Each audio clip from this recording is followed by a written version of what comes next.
You've just been kidnapped by the deadliest pirates in the Mediterranean. Do you cry? Beg for your life? If you're Julius Caesar, you laugh in their faces, tell them their ransom is insultingly low, and demand they double it. He treated these heavily armed criminals like his personal hotel staff, casually promising to hunt them all down the second he was free. Spoiler alert, he wasn't joking. But how did a deeply in-debt, fashion-obsessed politician trying to hide a receding hairline conquer his way into becoming the absolute main character of world history? Today, we're unpacking the wild, arrogant, and legendary life of Julius Caesar, right up until he got unfriended in history's most brutal surprise party. Welcome back to the BrainBoost English Podcast. Let's travel back to ancient Rome. Forget the guys in clean white bedsheets having polite philosophical debates. The Roman Republic was an incredibly toxic environment, a cutthroat political arena that looked less like a museum and more like a high-stakes reality TV show where the losers got permanently deleted from the server. Right in the middle of this chaotic mess was young Gaius Julius Caesar. His family claimed direct descent from the goddess Venus, a massive flex, but they were practically broke. Young Caesar knew he had to build his personal brand, and he had an ego larger than the Milky Way galaxy. Let's rewind to 75 BC. 25-year-old Caesar's ship is hijacked by Cilician sea thugs. They look at this fancy Roman kid and demand a ransom of 20 talents of silver, roughly $500,000 today. Caesar is deeply offended. He bursts out laughing and essentially says, "Do you have any idea who I am? 20 is an insult. Ask for 50. While his friends scramble for the cash, Caesar is stuck on the pirate ship for 40 days. But he acts like the captain of a very unorganized cruise ship. He ordered them to keep the noise down when he slept, forced them to listen to his poetry, and called them uncultured barbarians if they didn't clap loud enough. He frequently told them, with a totally straight face, that once released, he would return and give every single one of them a one-way ticket to the afterlife." The pirates thought this was a brilliant comedy routine. It wasn't. The ransom arrived. Caesar was dropped off, immediately convinced a local governor to lend him some warships, and sailed right back. He captured them all, took his money back, and just as promised during poetry night, made sure none of them ever sailed again. Lesson 1. Do not mess with a young Roman building his public image. Fast forward, Caesar is back in Rome, throwing insanely expensive gladiator games and public banquets to buy popularity. The public adores him, but his bank account is swimming in an ocean of debt. He needs a miracle, or better yet, a sugar daddy. Enter Crassus, the richest man in human history who desperately wants political love. Caesar teams up with him and Pompey the Great, the ultimate military rock star. Together, they form the first triumvirate, the ultimate political boy band, the money, the muscle, and the brains. With their backing, Caesar gets elected consul, Rome's highest office. He completely ignores traditional rules, bullying the Senate to pass his laws. But consulships only last 1 year, and once it's over, his political enemies are waiting to sue him into oblivion. He needs legal immunity and a massive army, so he sprints out of Rome to become the governor of Gaul, modern-day France.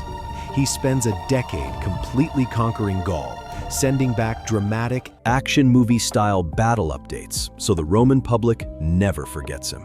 He gains massive wealth, a fiercely loyal army, and superstar status.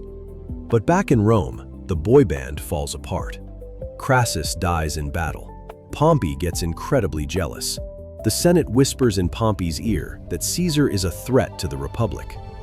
They send Caesar a terrifying demand. Your term is over. Disband your army and come back to Rome as a private citizen. Returning without his army means trial and ruin, but marching his army into Italy is strictly illegal. The border is a tiny river called the Rubicon. Standing on its banks, Caesar faces the ultimate choice: surrender his legacy or ignite a massive civil war. Julius Caesar is about to cross the Rubicon and change history forever. Hit that subscribe button right now and let's cross it with him. He looks at the dark water and says the legendary words, "Alia iacta est." The die is cast. He steps into the freezing water, his loyal army right behind him. There was no turning back. In Rome, Pompey and the Senate completely panic. Expecting Caesar to negotiate, they didn't anticipate him sprinting toward the capital with battle-hardened veterans. Pompey and his allies flee the city like it's a burning building. In their frantic rush, they actually leave the entire national treasury behind. They essentially left their wallets on the kitchen counter while running out the door. Caesar takes the cash, sets up a temporary government, and chases Pompey across the continent. They finally clash in Greece. Despite Pompey's superior numbers, Caesar uses a brilliant tactical maneuver to completely destroy Pompey's army. Pompey barely escapes to Egypt, hoping the teenage King Ptolemy will offer shelter. But Ptolemy's advisors want to be on the winning team. When Pompey steps off the boat, instead of a warm welcome, he gets permanently disconnected from the server of life by the king's assassins. Days later, Caesar arrives.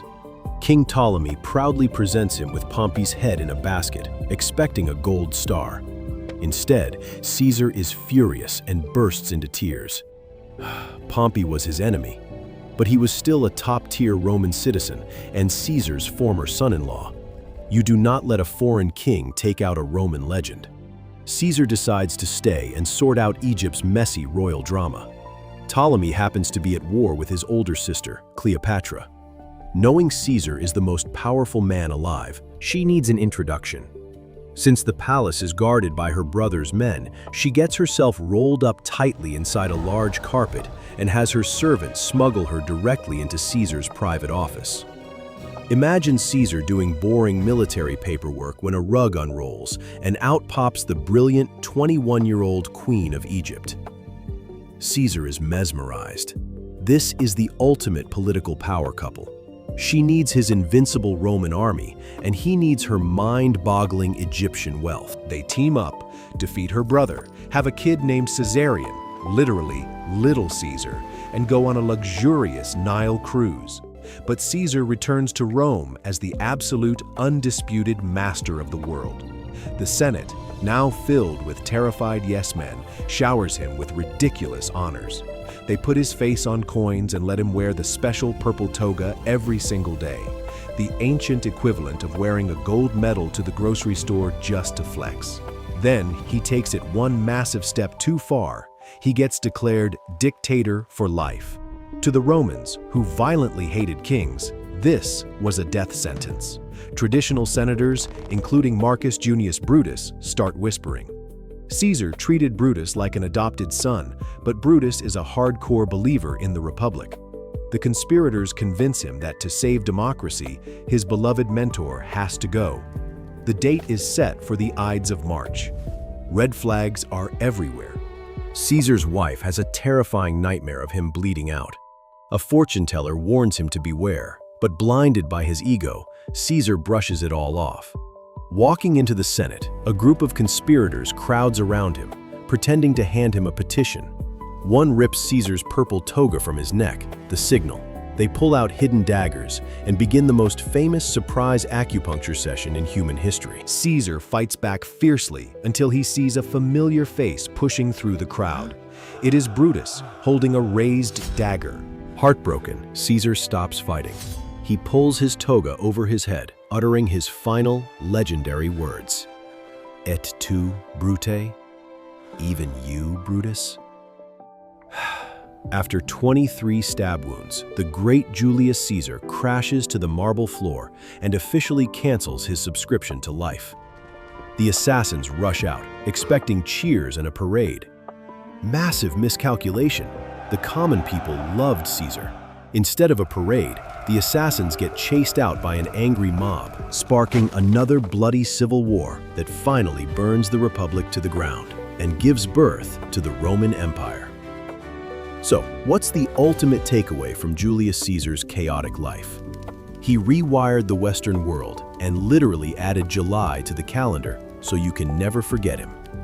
But more importantly, his life is the ultimate cautionary tale about extreme ego. You can be the richest man in the room, conquer nations, and romance exotic queens. But at the end of the day, always listen to your wife's bad dreams, and if your best friend Brutus invites you to a mandatory office meeting, maybe just call in sick.